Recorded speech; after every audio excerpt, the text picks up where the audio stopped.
Shalom everybody, and especially to our African brothers and sisters, and welcome to our very special program, The House of Stones. Over the next 5 days, as I am here right now, live in Africa, I will be sharing with you 5 principles that I believe are crucial for Africa's success spiritually. As we read in the Bible, we see so many promises that are given to Africa, especially in the context of the coming of the Messiah. What does Africa need to do to fulfill those promises? What are the next steps for Africa? I dedicate these shiurim on a daily basis for the remnant in Africa. Thank you for considering supporting and sharing those broadcasts as we, as an organization, looking to expand the work here in Africa. The very first principle that I would like to give today, found in the Torah portion this week, the Torah portion Vayera. If you don't know what is a Torah portion, it's us going through the 5 books of Moses every Sabbath as a group of people, the Jewish people. We are in the second book, we are in the book of Exodus, in Parashat Vayera, which means, and he appeared. Now, the very first principle that I would like to explain to you briefly today is the principle that I like to call Ani Adonai. Those are 2 simple words that I'm sure that you can learn yourself. Ani Adonai, meaning I am the Lord. Adonai is one of the names of Hashem, of the Lord, of God himself. Now, Africa and Israel have something very much in common that I would like you to pick up on. The entire book of Exodus is a book that comes to help us to understand how does one deal with regaining his true identity in the midst of assimilation for a second. In many ways, Africa and Israel, meaning the son of Jacob, went through a very similar process. Jacob's sons went down to Egypt, and they have a job in Egypt. Their job in Egypt is to retrieve the holy spark of Egypt and raise them back to Canaan. But in the process, they become assimilated and they lose their identity. In many ways, here in Africa, the identity is also lacking. And before you're wondering what I mean by that, let me explain what I mean by that. What I mean by that is the Bible clearly points a picture of the role that Africa will play in the salvation of Israel and the preparation of the coming of the Messiah. To this point, I don't believe today that Africa is yet living to its full potential. There is a real potential in this for the remnant believers from all over the world, not just Africa. The Gentiles have a real role to play in the salvation of Israel. Soon enough, I will release to you the Jewish DNA of Romans 11, and you will see it for your own eyes. Now, I want to talk specifically about that today because we have a calling in walking into this identity. And look at the Torah portion this week. We're reading the story of the Exodus out of Egypt. And nobody here do read the story faithfully from Exodus chapter 6 to Exodus chapter 12, where the true Exodus start can say in truthfulness that the children of Israel understood their full identity. But look how good God is. Although they didn't understand their full identity, just by the sheer action of going out of Egypt, a mustard seed worth of faith, God has used this in a mighty way and done so many miracles for them in those days. I believe that Africa is about to go through a very spiritual leaping. In Hebrew, this leaping is called Kfitzat Aderech, which literally means a spiritual leaping. I do believe that Africa also will have a physical leaping, but the physical leaping will be accompanied by a spiritual leaping that is going to take place here in Africa. And that's what we're seeing right now. Many are being awakened here in Africa to the Jewishness of the faith, the Jewish roots of the faith. Even I can go as further as to say, even to the Jewishness of some of the people here in Africa. It is true. Many tribes, like the Lembas or the Ibus, they have a Jewish ancestry, and everybody must consider that this is in many regards a Jewish soil. How interesting it is that places like in South Africa, for example, today, when there are those, for example, from the Lembas who live in South Africa, much of anti-Semitism is also being raised today in the very same land today, because there is a spiritual battleground today for Africa. Just as there's been a spiritual battleground for Israel to leave Egypt. Now remember, it says in Exodus chapter 13 that only 1/5, meaning 20%, have left Egypt. The majority of the Israelites, the sons of Jacob, they left behind in Egypt. One of the things that we have to consider when we're talking about regaining our identity is always going to be a battle against upstream battle. And today, much of the church here in Africa still need to be wakened and wake up and grabbing to the Jewishness of their roots, of their faith and the promises and the covenants and all those wonderful things that actually are found here inside the land. For example, in a community like the Lembas that are waiting to be discovered. The question is, how do we discover them? What is it that we have to do today in order to discover those things, living according to these things? I want to read to you how the Torah, how the entire story of Exodus have started here, this Shabbat in the Torah portion. He says, God spoke to Moses, and he says to him, I am Adonai. I appeal to Abraham, Isaac, and Yaakov as El Shaddai. Although I did not make myself known to them by my name, Yod, He, Vav, He, Adonai, also with them I established my covenant to give them the land of Canaan, the land where they wandered about and lived as foreigner. What an amazing passage that is given us here by God himself as a promise to Moses.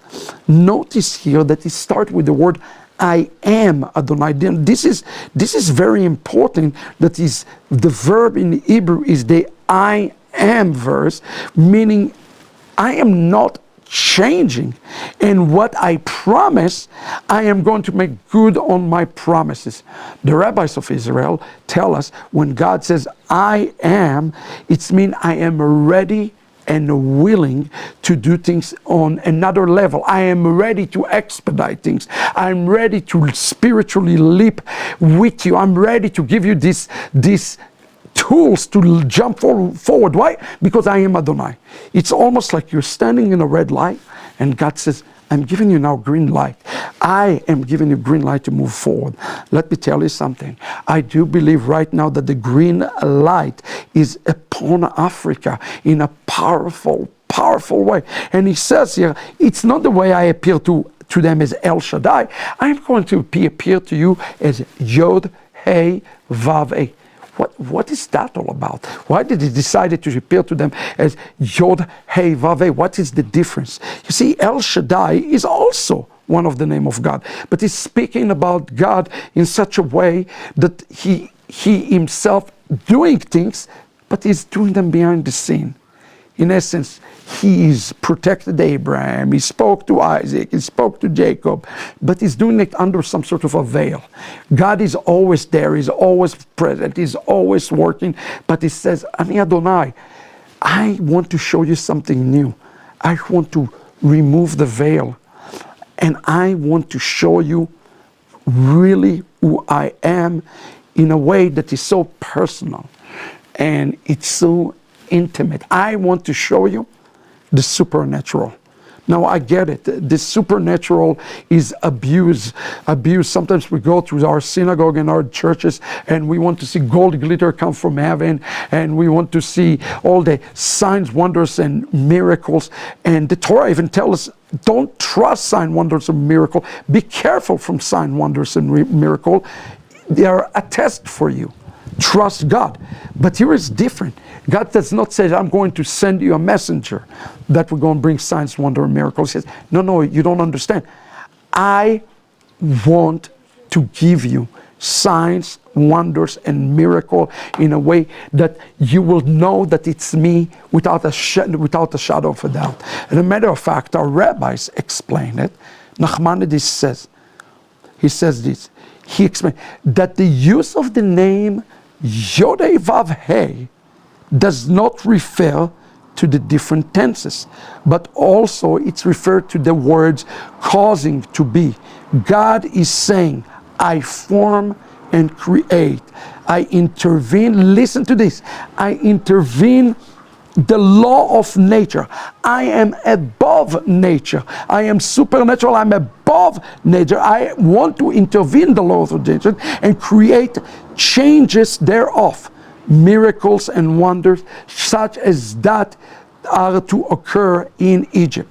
According to Ramban approach, it says, God's proclamation to Moses is as follows: I'm about to reveal to the world my name, one that expresses overtly. I wanted to underline this word, overtly, miracles and wonders. I did not do those things during the time of the patriarchs. Yes, I helped them, but only in a natural way, via hidden and divine intervention. You see, the Ramban explained an important principle when we see this word, Ani Yod Ei Vav Ei Adonai. God wants to create another reality, and the reality that He wants to create is a supernatural reality. Right now, I believe that God is saying, at least He ministered to me, He's telling me, my spirit, the word Ani Adonai. I want in the last days to show you things in a supernatural way. I want to do something supernatural way so that you know that your exodus out of Egypt, your exodus back home, and your home is not the church. Saints, listen to me. Africans, listen to me. Your home is Zion. Your home is Jerusalem. The remnant church, their ultimate home is Zion, is Jerusalem, is Judaism. It is ultimately their ultimate home. And if you have not heard that in the church, find another church that will tell you that it's the truth. The Lord is going to return to Jerusalem. He's not returning to Zimbabwe. He's not returning into Nigeria. He's not returning to Zambia. He's returning to Jerusalem. Therefore, it is our job, just like the children of Jacob. Look, they have to go to the same journey. They also had to leave Egypt behind and go out. The question is, why is it so difficult? You know, I sat down with one of my most precious Talmidot in the land here. And she said something to me, and you know, I was sitting, I almost cried. I almost cried when she spoke to me. And I cannot explain. She said, Rabbi, I love your teaching so much. But when it comes to the liturgy and all this stuff, it's so much different than what we were raised up in what we've been learning in the church. It's so free. There's no liturgy. It's all freedom and so forth. And I realized that we went so far away from our roots and understanding the roots. And I wanted to shout and tell her, you don't understand. Yeshua would have prayed like we prayed. Yeshua prayed like we prayed. Yeshua said the Shema. Yeshua said the Amidah. Yeshua says, well, Yeshua did all of those things. And it's foreign to you. And I realized that it's so hard because the branches have been cut off from the root. for 2,000 years. And I realize at this point just how difficult, and I also understand why we cannot burden the Gentiles. We cannot put the yoke on the Gentiles. We have to simply love them and invite them, but do not expect so much. You know, we had a terrible thing happen to us in our first Beit Shuvu center. And I was so mad and I was so angry. But at the end of the day, understand, they do not understand. The church have not understanding for a long time because they're divorced themselves from the root of the faith. And we have to understand it. And here in the parasha, God says to Moses, Ani Adonai, go say to the people, I'm not going to take you out of Egypt. I'm going to do something much bigger for you. I am going to build you a highway. You know, when they went out of Egypt, it says that electricity was coming out of the ark, and all the snake and scorpion died, so that they will be able to stand upon the snakes and upon the scorpions, just as it says in the New Testament. I want you to understand, God is saying here one of the most shocking statements. I'm going to raise you above the nature. I have one word to tell Africa today, and I hope everybody hear me. We are about to start this humongous project in Africa. Africa, you can be raised above nature. You can be raised above your upbringing. Africa, you can be raised above your church. You can raise above milk. You can get to solid food. You can raise to the Shabbat. You can raise to the Moadim. You can raise for the feast of. You can, but it's going to require two things from you. And the first thing is a test of faith, to believe in those words, Ani Adonai, Ani Adonai. Believe that God wants to do something supernatural in Africa. And although we suffer and we struggle here and we fail, I know that Africa is going to be raised up to those words, Ani Adonai. I know that. They hear it and they will believe, and God is going to do something supernatural. Let's learn from the Jewish people. He says, therefore go to the Jewish people, says, I am Adonai. I will free you from forced labor to the Egyptian, rescue you from their oppression, redeem you from an outstretched arm, and with great judgment I will take you to be my people, and I will be your God. Then you will know that I am Adonai your God. Notice, he said, only then you will know I am Adonai your God. He's just asking for a mustard seed of faith. It's amazing. He didn't say you're going to believe. He said, I'll do everything for you. Then you're going to believe. Africa, put your first step forward. God is going to do the rest. I am telling you today, Africa, have the mustard seed of faith to go forward towards Zion, building this highway to Jerusalem. God is going to do everything for you. I know that. Listen to this. I am Adonai your God, who freed you forced labor from the Egyptian. I will bring you unto the land which I swore to give to Abraham, Itzhak, and Yaakov. I will give it to you as the inheritance. I am Adonai. Look how many times he mentioned the word Adonai, which means I am the Lord of the supernatural. Remember, the word Adonai is always associated with mercy, not judgment. He's not talking to them today about judgment. He's talking to them about mercy. He said, I'm Lord of mercy, and I will do this. So then Moses went to the people of Israel, but they would not listen to this because they had the shortness of breath and their slavery was so cruel. This is perhaps one of the saddest verse in the story of Exodus. Here is God, who used to appear as El Shaddai. He's appeared himself for the very first time, coming out of the closet party. For the first time, he said, let me show you who I really am. I am the Lord of mercy. I am the Lord of supernatural. And I'm going to show you for the first time those things. And guess what? Their response is staggering.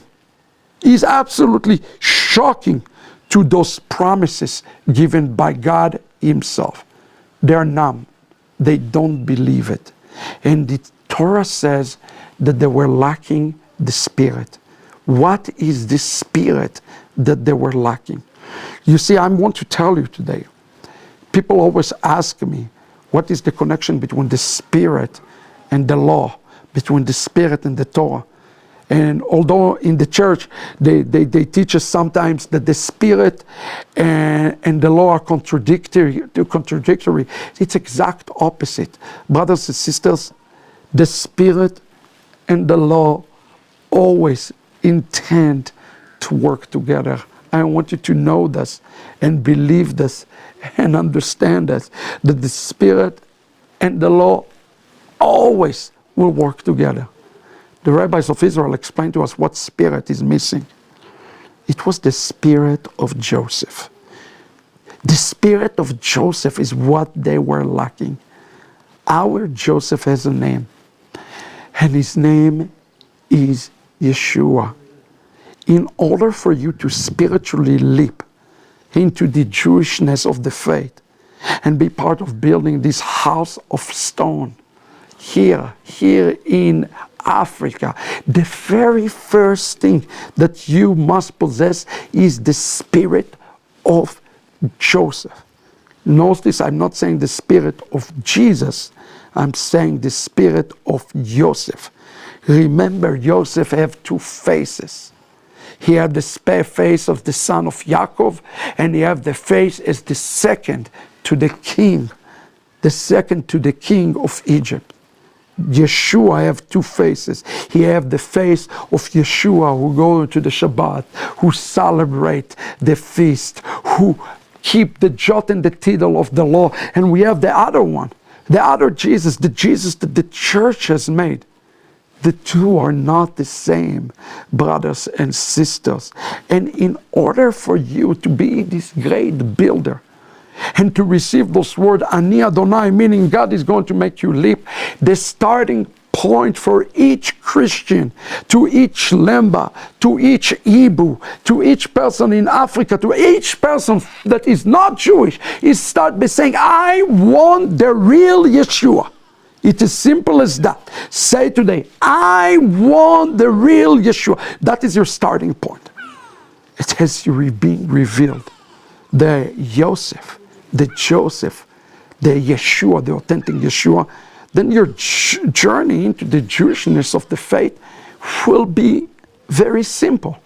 You know why? Because you will realize that the Jesus of the church is not the authentic, he is failing the authenticity test. So our very first part is in returning to Yeshua. And then when you return to Yeshua, you return to the family of Yeshua. We are the family of Yeshua, the Jewish people. Today there is an invitation upon Africa. And Africa is seeing an amazing revival in these last days that is now just in the infancy. That's why we are building those synagogues. We don't want to compromise Joseph. Like many come to our Lemba people said, don't worry about this Jesus, guys. Let us convert you to Judaism. And I say to them, no. It is because of this Yeshua, because of this Joseph, that you want to attain the Jewishness of your faith. This is, friends, the House of Stones for Shabbat. I'm going to see you here tomorrow. I hope that you receive it. Ani Adonai. He wants you to leap. Let's find the Yosef together, the Yeshua together, and let's go all the way up to Jerusalem as we are establishing the House of Stones right here for the coming of the King. Shalom, everybody.